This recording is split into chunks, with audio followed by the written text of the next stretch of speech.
All right. Good morning, everyone. Thank you for joining this Friday and finding time to chat.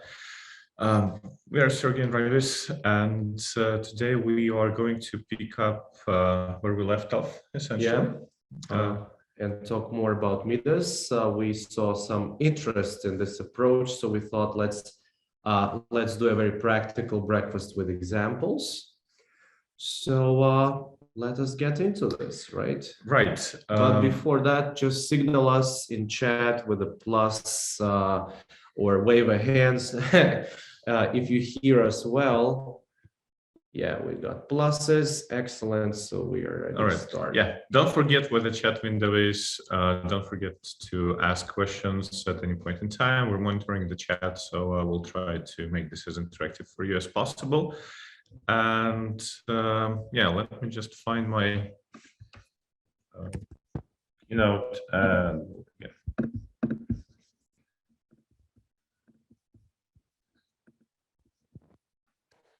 All right, so yes, like we said, we're picking up from the last breakfast. If you missed that one where we explained what MIDAS is, we'll do first of all a brief intro right now. And also you can go to YouTube INTEA e-learning channel. The easiest way to find it is just Google YouTube INTEA learning. You'll see that right in the first line on that page. All the breakfasts from the past 4 seasons, this is season 4, are there. Feel free to re-watch something or watch something for the first time or share it with your colleagues and so on. Don't hesitate to spread the knowledge. So first of all, let's recap real quickly what MIDAS is. Maybe I'll do that for a second or two. So first of all, why MIDAS? What's MIDAS? So MIDAS is a framework for creating courses, and unlike other frameworks, it kind of guides your whole instructional process. There are frameworks like INTEA which guide your sort of development process. There are other frameworks which help you kind of select the correct approach, maybe pick content for a course and so on. MIDAS kind of guides your whole approach, and we like this universality of that of MIDAS, and also we invented this. So what's MIDAS? Really quickly, so MIDAS is an acronym which stands for motivate. That means that, you know, in any course you start with motivation of like, why are we doing this? It's about informing, a step that rarely is forgotten. I don't think anyone forgets to bring a lot of information to learners. Then it's about development, not development in the edgy sense where you kind of build the course or like program the slides or something like that, but rather when you help people develop their skills, right? You build this bridge between the information that you've given them and the real world that they have to operate in through a number of media that we talked about last time. Then the important assessment step. Again, last time we talked about the fact that it doesn't have to be a knowledge check where you are very formal about, you know, testing and quizzing people. Could be anything. Self-assessment, could be open-ended assessment, could be gathering real data into the course, sometimes in real time. And finally, support. Again, support not in the technical sense of having someone online for you if the course doesn't load or doesn't save your progress or anything like that, although that part is super important as well. But support in the sense of what do I do when the course is over, right? Yeah. So I've watched your 30 minutes of videos, or I've went through your deck of slides, or I've played your game, whatever. Like what now? Do I just forget about it and hope that it all works out and helps me in my real life?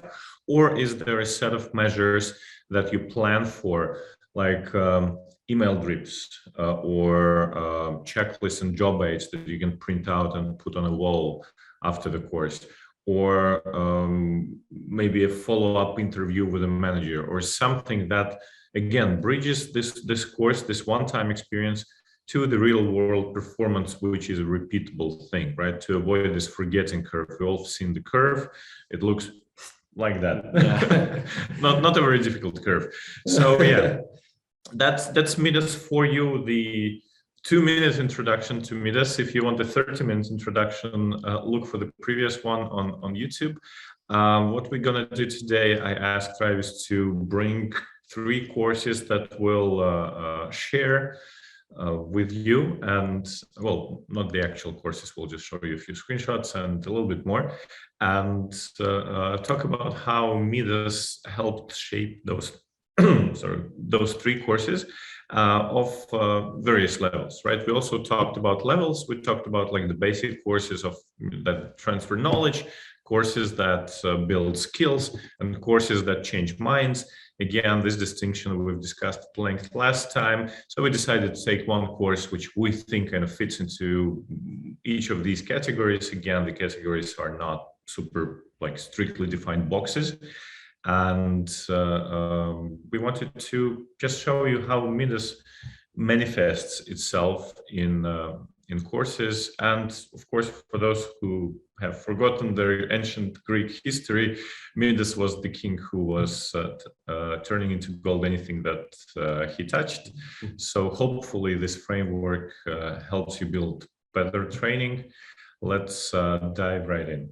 Yeah. So we exactly as Sergey said, we selected 3 courses, and of course it's never like a course would fit into the box exactly, right? But we try to find those cases that are closer, close as possible.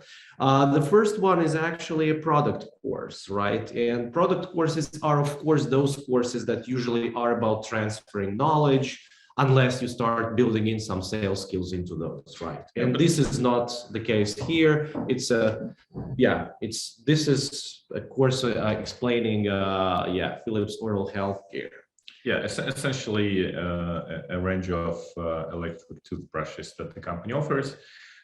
It doesn't teach you to sell them, or it doesn't teach you like working with customers or anything. You just need to know about the brushes if you work inside the Philips ecosystem. Yeah, absolutely. So here the motivation step is very easy, right? So why and how do we brush? What is the question that we're trying to answer in the very beginning of the course? And yeah, for those simple knowledge courses or compliance courses, you shouldn't it shouldn't be an overkill with motivation. Yeah, very often we try to motivate people by having a lot of blows and whistles in the beginning. So this is not the case here. So we are just explaining it, and because we are all human beings and we all brush our teeth, hopefully, then it shouldn't be something overwhelming. It wasn't the case in this course. Again, any step kind of costs you something, not just in terms of development, but also in terms of learner attention. If you understand that the learner has to go through 15 product courses in a month, then you probably want to skip right to the part which is important there, and that's probably for this type of courses is the information. Yeah, exactly. And then of course we go into the informed part, and the informed part, as Sergey said, has never missed, right? And this is actually, it's usually more of a problem, right? It's not so, it's very rare we have a problem with informed part in our courses in terms of content. It's usually containing it into some sensible time frame is more problematic.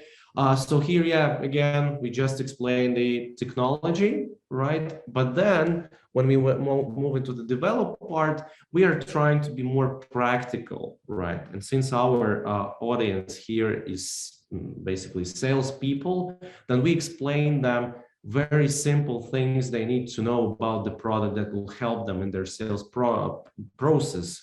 Like, for example, that there is certain color coding that should help you select the product. There were those, what they are called, these things you put on top of that brush. So it's not a simulation. It's not something too complicated. It's just, Those things are called brush heads. It's brush on the slide, and you didn't take the course probably.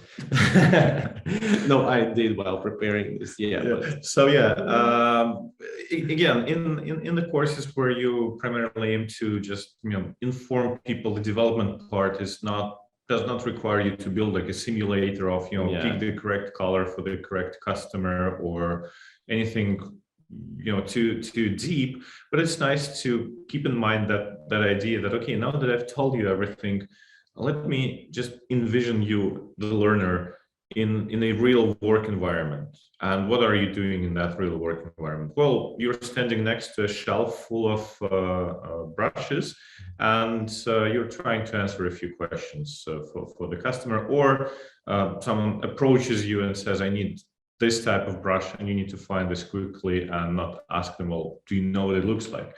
Something like that. That's pretty much it for this type of courses. You don't need to go into like, hey, let's simulate the whole sales process in a virtual environment where you walk around and help people. That's nice, but again, if you need to do this for absolutely every product, that probably won't be sustainable. Yeah, and then again, the same goes for assessment. What we're trying to achieve with knowledge transfer courses is check knowledge, right? So of course, a simple quiz is an easy option, and probably 99% of the cases that's the case. We don't, again, need to build a simulation, check if they can sell it. No, we want them to know the product. So there are some very simple, easy fact check. But again, those facts are selected not in terms of what the length of a brush head, right? But really topics, facts you can share with a customer and help you in the sales process. This is something that we will probably never stop emphasizing. Yeah. Well, we have at least one full breakfast, like an hour-long breakfast on YouTube, talking about good and bad questions for quizzes and how you make quizzes useful rather than just check minute facts, like like a millimeter length or width of a brush head or something like that is a great example of a terrible quiz question. And when you build quizzes, again, keep that practicality in mind, like what a customer would ask, like what is the absolutely basic thing that they need to know, and don't try to go into things that they can look up on the packaging if need be. Yeah, and well, and actually, there's no fifth step. I totally expected there to have a support slide here, but there's no support slide here because the assessment of a situation and the whole kind of setup of the project was that we knew that the support part will happen by itself in the store for sure. There's a certain way it is being done. There's certain face-to-face follow-ups to this course, so we didn't have to care about it. So we just stopped at the assess, and support happened by itself, which sometimes is the case. So you don't need to build something extra, right? Yeah, your support is just take another course, make sure you have all the projects kind of tucked into your belt, and and that's it. Right. Another course. Let me maybe just introduce the course. So the company is called DNVGL. Now it's DNVGL is went away. The GL has dropped off, so it's DNV. It's a company which certifies heavy equipment, and not so heavy as well. You can find a DNV sticker in an elevator somewhere. As a surveyor who checks that the elevator is in working order. In this case, we were talking about shipping containers. So not just the containers that you kind of see in this picture, for example, and think of, but also much larger, much heavier containers which are custom built from scratch. And there's a very rigorous process of quality assurance for those containers. From even before they are being built, from selection of metals to the very last step when they are actually loaded, picked up in the air and dropped to make sure they hold, because they will be used in very heavy duty situations. And it's one of our favorite courses because it's in manufacturing, which we don't do that often.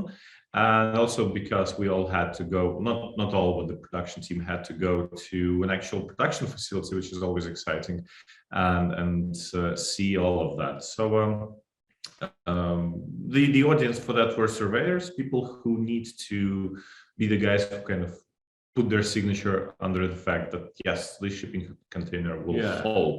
And this is a very rare but a very example of an e-learning course that concentrates primarily on skills. Right. Of course, you have a lot of knowledge behind it, but it is really the skills we were trying to build. And the funny thing is that we worked on this right before COVID, trying to decrease the amount of traveling to get certified as a surveyor, you know, and make it as online and as self-paced as possible. And then when we finished the project, the pandemic hit, so it was right in time. Yeah. So it did not require that much motivation because you took on this job, you were super motivated to be able to do this job, because if you don't complete the course, you will not just won't be able, you won't be allowed to do that. So kind of you have to do that. We didn't focus much on this, although again, it's nice to just include a slide which explains like why are we even in this job, to put everyone on the same page. The big part was information development, and information, again, we assume that you know your job. You just need to know specifics of this particular job situation.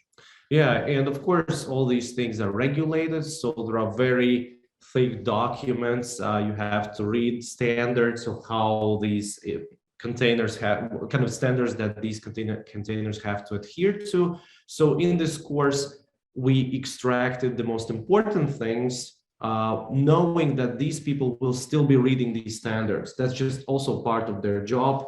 It's not that they are not used to doing this. You can easily assume that yes, they know what we're talking about, and we don't need to retell those documents in easy form. It's part of their education to know that. So the cool part was the development part, where let me just ask Raivis to share. Yes. Here you can see the whole program, right? Because this is many hours of learning, and the cool part really was the develop part, where what we did was basically we used the 360 scenario technology, and we built our examples of containers virtually. Essentially, if you've seen how Google Streets work, we did pretty much the same thing with a 360-degree camera, going into the production facility, organizing this virtual tour of the containers, and highlighting different parts of those containers, and explaining how it links to everything and so on. The important part was to really put the surveyors into the shoes of, like, into the actual environment, and letting them go through all the steps in the real environment, which does not look as glamorous as illustrations sometimes, but it's actually the real thing, right? It's you finding the scratched out numbers, it's you finding the deficiencies in welding steams. Sorry for getting technical in there, and so on. So that's that was the cool part, and it was also used. Let me share back.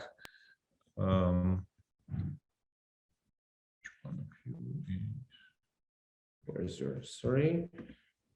Oh, this is my keynote, and I'm sharing my keynote. And we're back, right? So, and it was also used as part of assessment as well, right? So you not only just walked around and looked at this facility and played around with things, but at some points you had to actively make choices based on what you see and what you have found.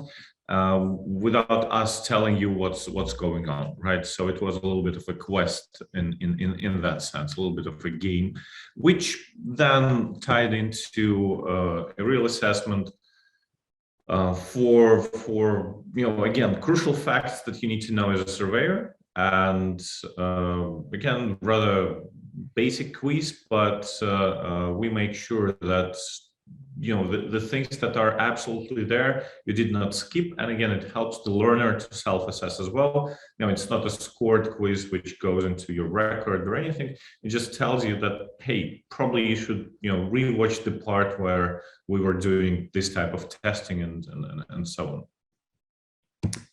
Yeah, and then finally, again, when we discussed with our SMEs experts the support part and what happens after you have done the training, you've been assessed and you've been assigned the competencies in the system so that you can now perform the actual surveying, then we found out that the company it was a plug and play kind of thing for us, because all of the support was there, database with the standards, checklists, forms you need to know. So it kind of worked together. So we didn't have to spend a lot of time on that in the actual course or create additional job aids. The whole work environment was full of job aids already.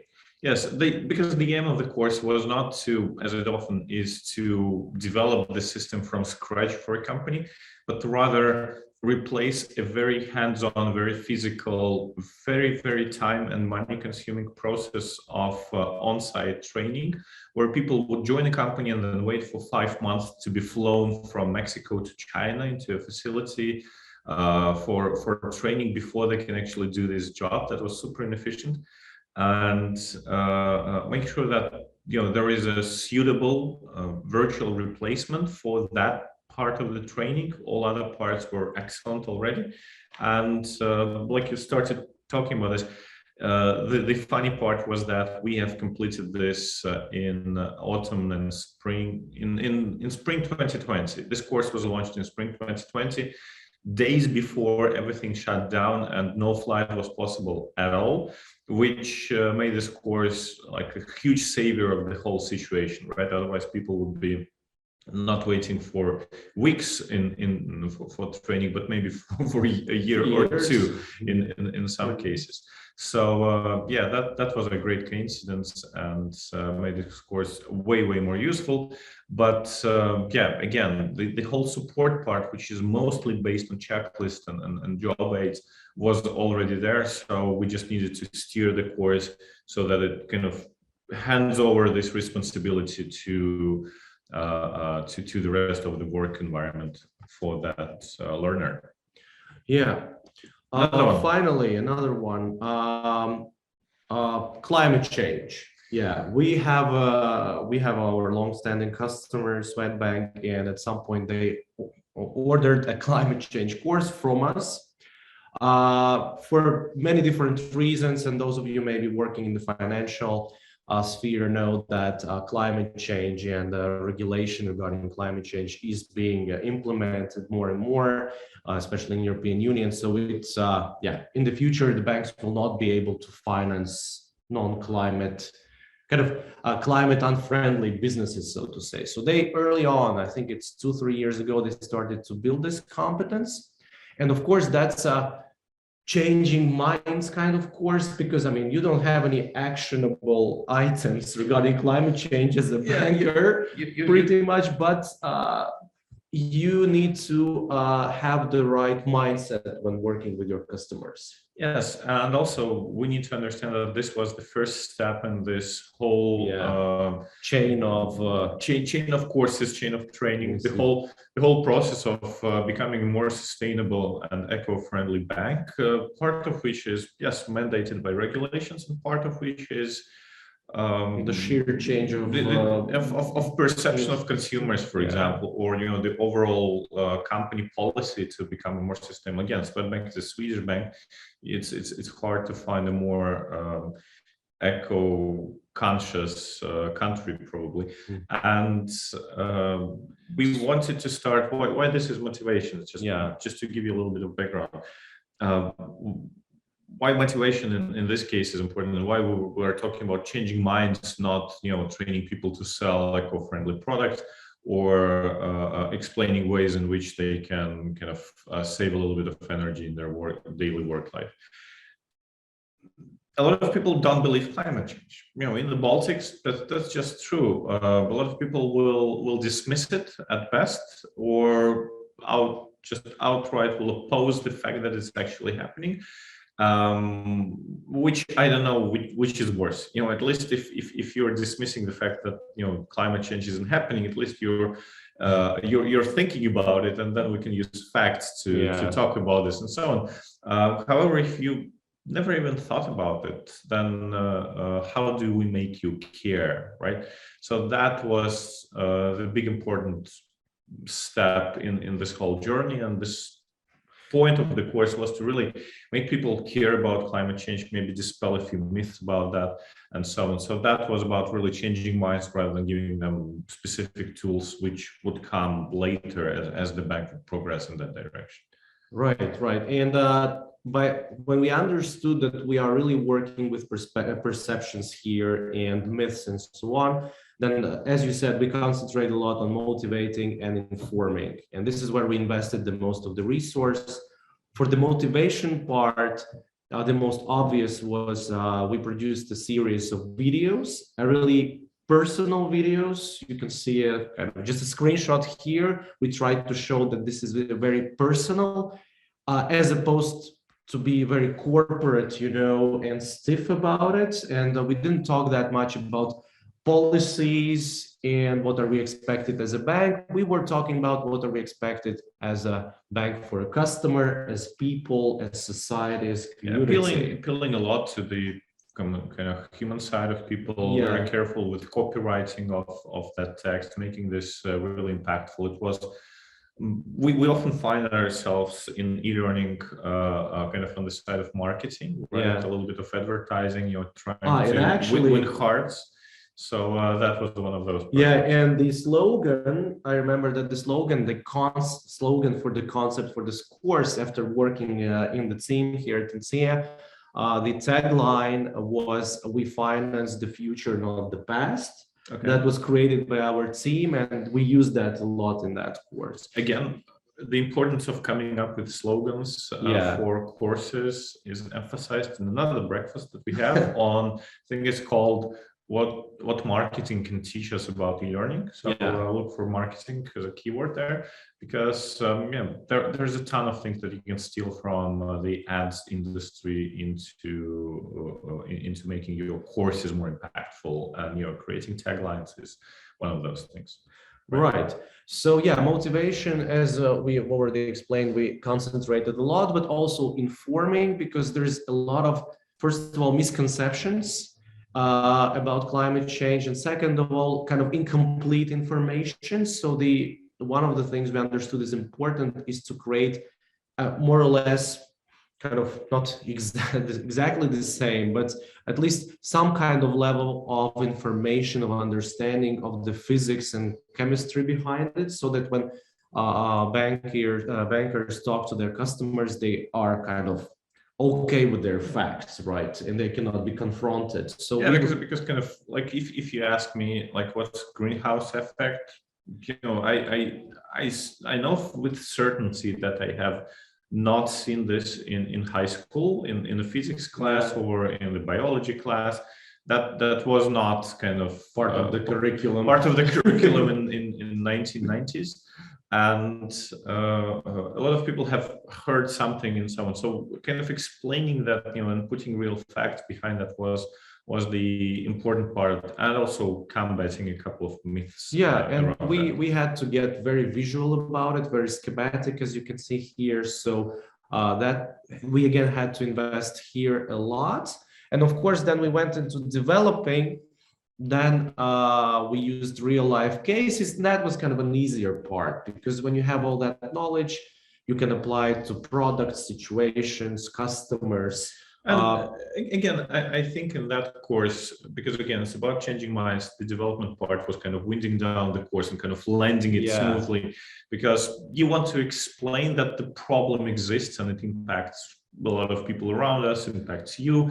Then you explain where the problem comes from, and then this wasn't the goal of, hey, now we'll teach you everything about combating the problem. It's just about transitioning to your work life and showing you where that work life kind of ties in, or whether that problem ties into your work life, and that's pretty much it. And likewise, assessment, probably the most basic kind of, yes, no questions, very, very simple facts. Yeah, just having a situation and asking, okay, this is the client's situation. Is there a climate change issue somewhere or climate change risks there?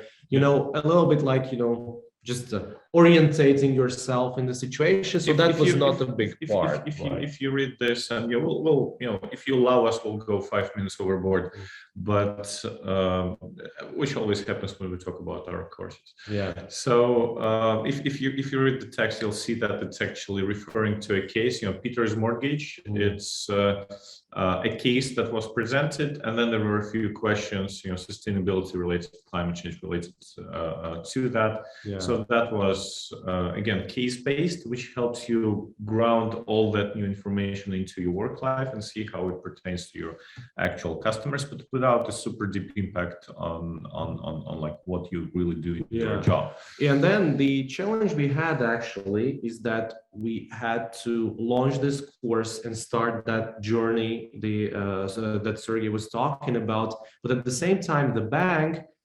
was only in preparation of those exact products with exact rules how they work. So what we had to get into that support phase, but we couldn't connect exactly to some very exact products and so on. So what we did, we just showed some directions where the bank is working or is going to work for corporate clients, private customers, and make that bridge that actually it's not only blah, blah, blah about climate change, there are actual things happening, and that you yourself have to follow up on that, because the bank, the organization are developing them constantly. In a way, in this case, we didn't need to create like, let's do an email campaign which sends you a digest of climate related things around our bank every week or every month for the next half a year, because we knew that you would get emails about new courses related to sustainability, related to climate change,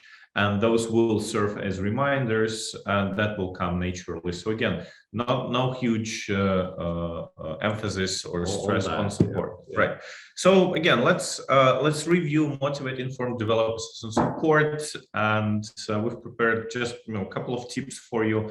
If you want to use this, hopefully after these two breakfasts, you want to use this framework for the courses that you're about to build, or maybe to kind of use it as a assessment tool for the courses that you have just launched, and try to understand if you missed the step. So a couple of tips. Tip number one, don't miss steps. Right, all steps are important, even if you just devote one slide, one sentence, one illustration to something, or if you decide that yes, there will be no motivational part in here at all, or there will be zero assessment in this course, then at least you know that this is a conscious decision that you've taken because of reasons, and not because you've kind of forgotten, or it's an afterthought or something, right? Another part is that, as we have demonstrated here, is that not every step has to receive your full attention and full investment in terms of effort. You can say, well, it's all right, the development part will just outline a few things and that's it. We will not build the whole thing. Or the motivational part, we see that they are motivated enough, and that's obvious within this context. So let's just mention a few things so everyone kind of is primed for that and move on, or vice versa, right? So you can say, no, we invest everything in this step, and so you kind of formulate your own goals and you achieve them without skipping steps. But again, you don't need to make every step as big as possible. No need for that.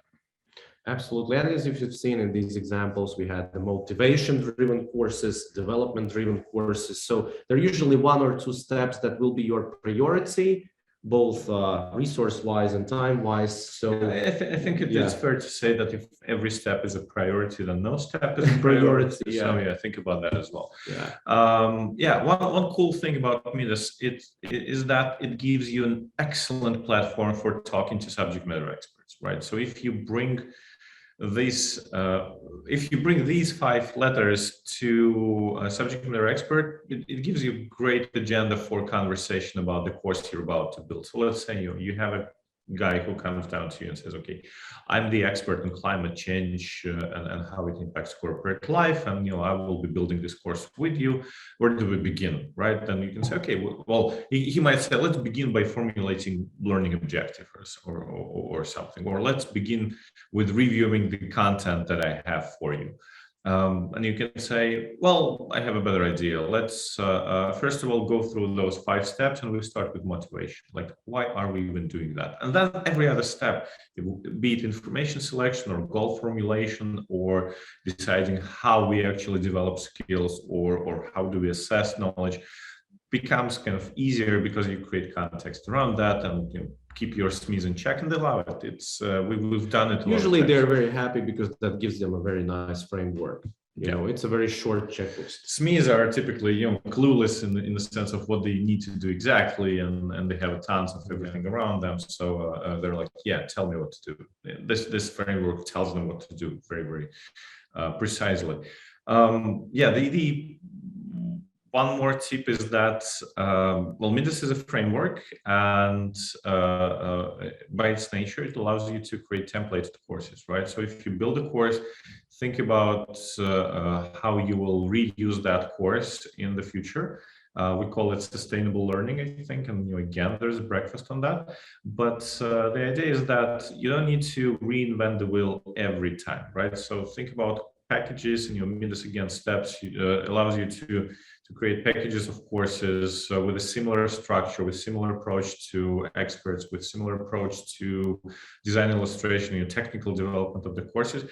So always see what you can reuse and how you can build something once and use it multiple times afterwards. And try and avoid blows and whistles. Circles back into all steps for all e-learns. Yes, you need to use all steps, and you need to think about all steps, or if you want to exclude a step, consciously. But don't just say, okay, well, we need to motivate people, so let's put a video in at the front of the course. Or hey, we need to develop skills. Let's build a skill simulator. Or anything to that effect. A simple example is usually SMEs would come to you and say, I want to create a game about work safety or climate change. So kind of the person already starts thinking about this motivates, and he has an answer. It has to be a game, but that's just an emotion. That's just an idea. So it's better to sit down and talk through all of these steps, because it might be that he's thinking motivation is important, but when you discuss it with an SME, you understand that actually this development part is important, and a game might not be a good answer to that. Or it could be, but that will be a more conscious and even when you mention something like, hey, we'll develop skills, or we'll motivate people, it's very easy to just go into that discussion of how do we make a movie about it or something. So avoid falling into this blows and whistle part. Kind of try to see the big picture, and don't ignore steps. And again, it will really help you. Trust us, we've done a lot of courses according to this methodology before this methodology even existed. So highly recommend it. If you have any questions, or you want to discuss anything related to your learning process, specific courses, or your experts, talk to us, and see you in couple of weeks. Couple of weeks. I don't like. I'm not sure on the calendar if it's really 2 weeks from now. Hopefully it is. But with all the spring festivities, we might have like a holiday day or something. So yeah, we'll see. Stay tuned. We'll let you know, and this will be on YouTube very shortly. Don't hesitate to share it with others. Subscribe to our social networks, and see you. Thanks for spending this 39 minutes this morning with us. Thank you so much. Take care. Bye bye.